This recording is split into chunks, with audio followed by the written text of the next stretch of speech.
Hello everyone, welcome to our channel অঙ্ক চর্চা। আবারও বিএড ফোর্থ সেমিস্টারে একটা সাজেশন নিয়ে চলে এসেছি, যেটা হলো 2026 এর।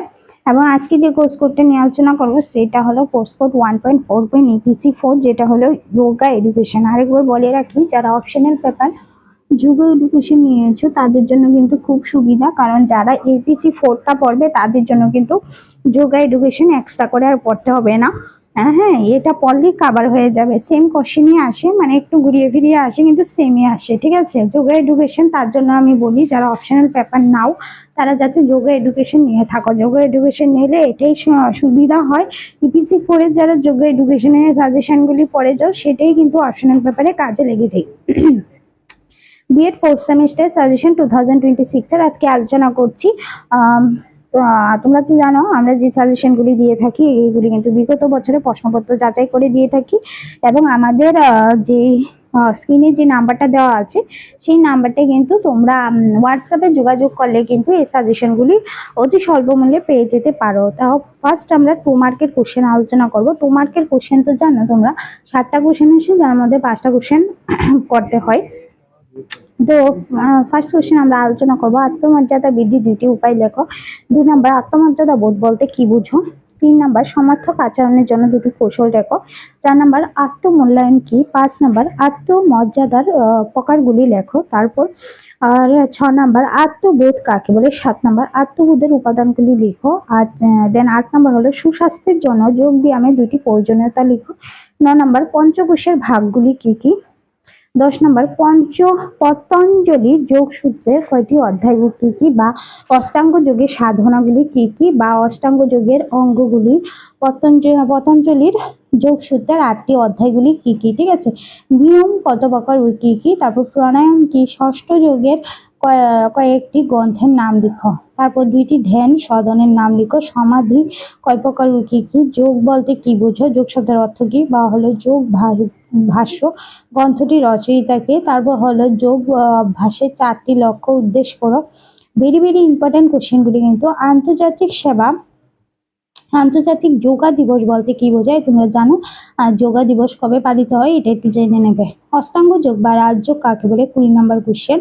তারপর পরবর্তী কোশ্চেন আমরা দেখবো কর্মযোগ কি, বা কর্মযোগের মূল বক্তব্য। অর্থাৎ এখানে কিন্তু আমি টোটাল 21টা কোশ্চেন দিয়েছি PC4 এর। 2 মার্কের 21টা কোশ্চেন পড়লে কিন্তু সবগুলি কোশ্চেন তোমার কমন পড়বে, এবং এই 21টা কোশ্চেন থেকে কিন্তু 7টা কোশ্চেন আসবে, এবং এই 7টা থেকে তোমার ইচ্ছা মতো তুমি 5টা কিন্তু লিখতে পারবে।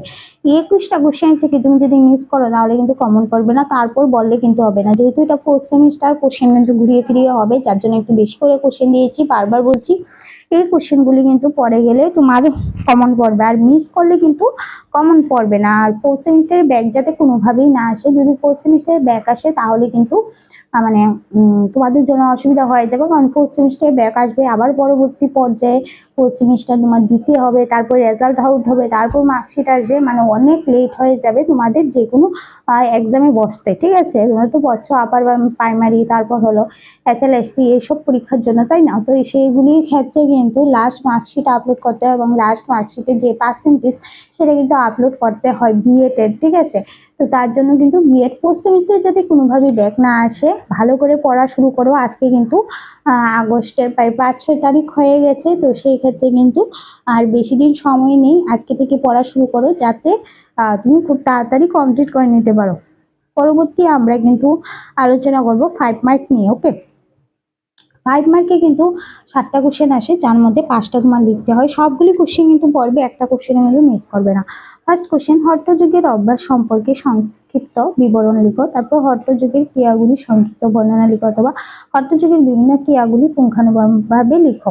ভেরি ভেরি ইম্পর্টেন্ট কোশ্চেন কিন্তু, এগুলো কিন্তু প্রতিবার পরীক্ষার মধ্যে আসে।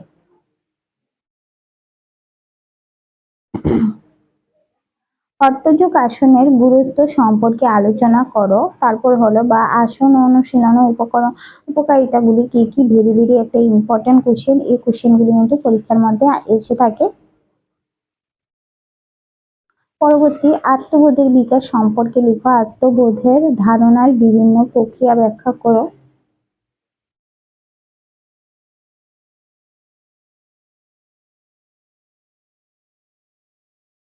পরবর্তী পর্যায়ে দেখো আত্মমর্যাদার প্রকারগুলি সংক্ষেপে আলোচনা করো। ভেরি ভেরি একটা ইম্পর্টেন্ট কোশ্চেন। 4 নাম্বার কোশ্চেনটা আমরা দেখে নিচ্ছি। পরবর্তী পর্যায়ে কিন্তু পরবর্তী কোশ্চেনটা আমরা এখন ডিসকাস করব। প্রাণায়ামের প্রকার ব্যাখ্যা নিয়মাবলীগুলি লিখো। ভেরি ভেরি কিন্তু ইম্পর্টেন্ট একটা কোশ্চেন। এই কোশ্চেনগুলি কিন্তু প্রতিবার পরীক্ষার মধ্যে এসে থাকে। দেন পরবর্তী কোশ্চেন আমরা ডিসকাস করব সুস্বাস্থ্যের জন্য যোগ ব্যায়ামের প্রয়োজনীয়তা উল্লেখ করো। পরবর্তী কোশ্চেন কিন্তু আমরা ডিসকাস করব। পরবর্তী কোশ্চেন হলো আত্মবোধের বিকাশে পরিবার ও শিক্ষকের ভূমিকা কি। ঠিক আছে, ভেরি ভেরি ইম্পর্টেন্ট কিন্তু কোশ্চেন। যেগুলি কোশ্চেন দিয়েছি সবগুলি কোশ্চেন কিন্তু বিভিন্ন পরীক্ষার মধ্যে এসেছে এবং এই কোশ্চেনগুলি পরে গেলে কিন্তু তোমাদের যে অপশনাল পেপার যোগা এডুকেশন যাদের আছে ওইটা কিন্তু কভার হয়ে যাবে। এই কোশ্চেনগুলি থেকেই আসবে। তারপরে প্রশ্ন, যোগ স্বাস্থ্য অনুসারে অসুস্থতার কারণগুলি সংক্ষেপে ব্যাখ্যা করো। পরবর্তী কোশ্চেন আমরা পড়ব। পরবর্তী কোশ্চেন 9 নম্বর আত্মমর্যাদা বোধ বৃদ্ধির 5টি উপায় উল্লেখ করো।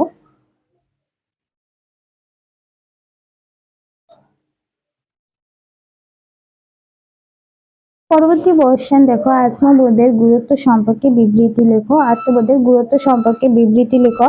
ভেরি ভেরি কিন্তু একটা ইম্পর্টেন্ট কোশ্চেন। পরবর্তী 11 নম্বর কোশ্চেন আমরা পড়বো সদ সদর্থক বা হলো ঋণাত্মক বা নঞ্চত্বক বা ঋণাত্মক আত্মধারণার প্রভাব সম্পর্কে লিখো। Very very important question. এটা মানে বাংলা ভাষাটা খুবই একটু টাফ লাগে, কারণ ইংলিশে অনেক বছর ধরে পড়াশোনা করেছি তো তার জন্য বাংলা ওয়ার্ডগুলি একটু পড়তে অসুবিধা হয়ে যায়।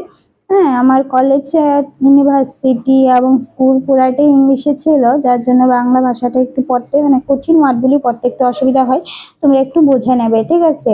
কোনো অসুবিধা না হলে নোট তো সামনে আছে, নোটটা দেখে নেবে, ঠিক আছে? আর এখানে আমরা টোটাল কয়টা কোশ্চেন দিলাম? 5 মার্কের। আরেকবার দেখে নিচ্ছি। 11টা টোটাল কিন্তু 11টা কোশ্চেন দিয়েছি এবং এই 11টা কোশ্চেন পরে গেলে কিন্তু 5টা কোশ্চেনই কমন পড়বে এবং এই 5টা কোশ্চেন থেকে তোমার পছন্দ মতে তুমি কিন্তু যে কোনো 5টা লিখতে পারবে। 10 নাম্বার কোশ্চেন আমরা চলে যাবো। এবার 10 মার্কের কোশ্চেন কিন্তু 2টা আসে, তোমরা জানো 2টা থেকে যে কোনো একটা লিখতে হয়।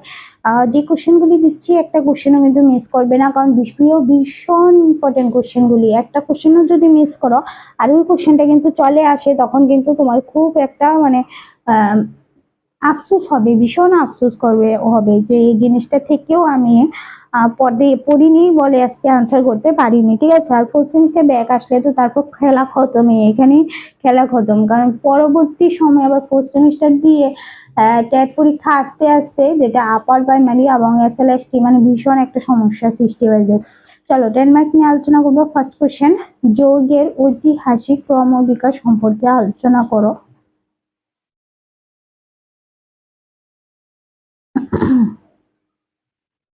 খুব ইম্পর্টেন্ট কোশ্চেনগুলি।